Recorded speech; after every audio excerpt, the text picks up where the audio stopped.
Boutique bijoux d'or Mossi Elengi. Boutique bijoux d'or Mossi. Voilà, couleur riche. Boutique bijoux d'or Mossi.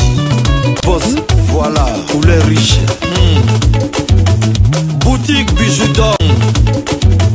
Boutique bijoux d'or Mossi Elengi.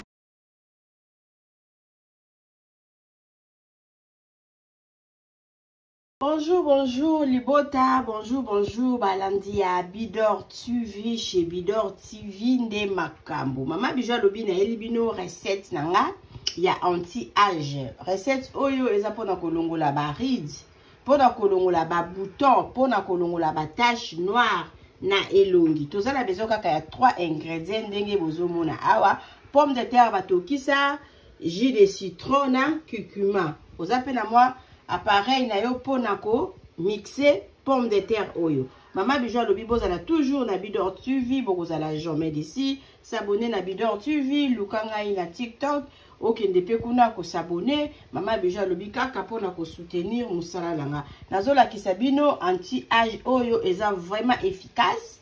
Donc, ngana osa la moi quantité oh, parce que la coquille ko bomba yango na frigo même 2 semaines. Tous les kalako ça la mélange na biso oyo ya anti-âge. Maman Bijou Lobi ezolongo la ba bouton, ezolongo la ba tache na elongi, ezolongo la ba ride et ko ça la yo vraiment jeune. Donc, soko lingo kende congé na kin ko buka na te adresse ezala kaka moko na matongi na Irebu A37 tout ça la ba appartement meublé. Donc, auberge na biso ezawana eza ko loger batu ya modèle na modèle. Toza na ba chambre simple, toza na chambre salon cuisine, toza pe na 2 chambres salon cuisine. Benga Maman Bijou pona osala réservation ya place na yo. Merci. Iba bandeko la ngai siko na lingina nika pomme de terre na nga. Na ko nika pomme de terre na ngai.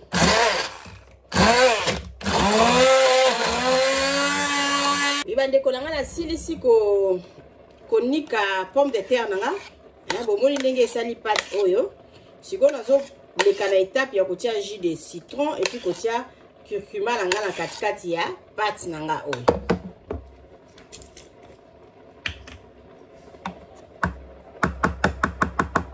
Ça dépend ya pomme de terre na modèle ezali ndenge pomme de terre nanga ezali na ko préférer kozwa kaka lutu moko ya curcuma.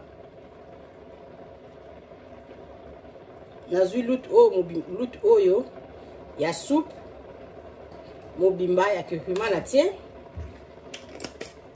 Après naza na moi demi citron nanga ngai nde nazo tia jus nango nde naza nango besoin pona kosala gommage na ngai ya elongi. To bandeko na ngai meka okozala jamais d'ici. Maman Bijou Lobi elongi na yo banda kozala toujours propre. Ata otie poudre te, ata otie maquillage te, obanda kozala toujours kitoko. Pomme de terre yango yo na silisi nazolakisa bino bandeko. Kwa mpo koki kotia miel, koki kozwa mwa miel mukie otie na katikati ya mélange na yo. Nazala mwa miel nanga awa na kotia yango ebele te po ba moi masque ya miel et kitaka na elongi. Surtout na ba moi bo miel mingi bongana na malili. Nazui mwa ndambo miel nanga na tie na masque na ngai. Donc masque na ngai esili bandeko na lakisa bino ndenge ezali. Na lakisa bino na kati ndenge masque na ngai bini. So masque na ngai esili. Kitoko makasi vitamine citron za na vitamine C.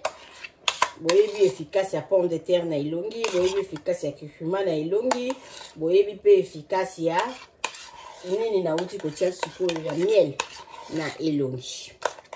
Elongola baride, elongola vraiment nyonso. Donc bo s'abonner na Bidor TV, bo lukanga na TikTok, s'abonner na TikTok. Soutien na bino. O penza ta mutu okoli na yo, okoli elongi ekoli. Soko bandi ko sala oyo vraiment un mois eza ebele okopesa Maman Bijou d'or raison. Ezo longola ba mami, bato ba produit beta bango so za na caractère ya osala masque oyo kotiaka na elongi yo moko okomona changement baridi nyonso tu na elongi ekwei. Merci. Bonsoir, bonsoir la famille. Mama Bijou na ye kaka ko présenter bino salon na biso ya sika na appartement oyo tobengaka appartement numéro 1. Bandeko oyo bosi bokende kuna bovanda kuna. En tout cas, to salé libino surprise, to changer libino bakiti normal, ba divan to changer pe sala à manger. Et pas la biso de musala, donc musala ezokende nango malamu, mama Nadine umela. Botala salon na biso ndenge to changer bakiti, to changer libino pe sala à manger. Ndako bozomo ezali chambre salon cuisine. Et comme pe 2 chambres salon cuisine. Bengangai au sala réservation à appartement numéro 1 au Kozala jamais d'ici. Merci.